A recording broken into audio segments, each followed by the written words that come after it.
The number of Americans aged 65 and older is projected to grow from 40.4 million to 70.3 million between 2011 and 2030. Find the percent of increase.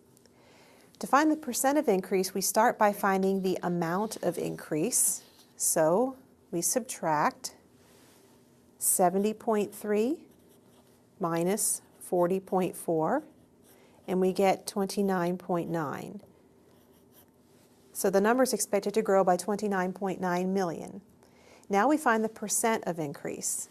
We ask ourselves, 29.9 is what percent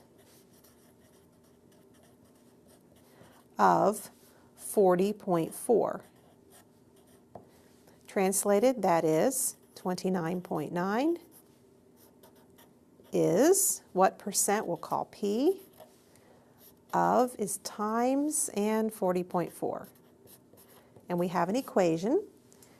We have 29.9 equals P times 40.4. And we divide by 40.4 on both sides. Divide by 40.4, divide by 40.4.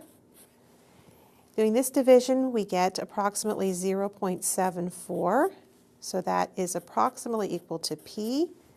And in percent notation, we would say 74% is approximately equal to P.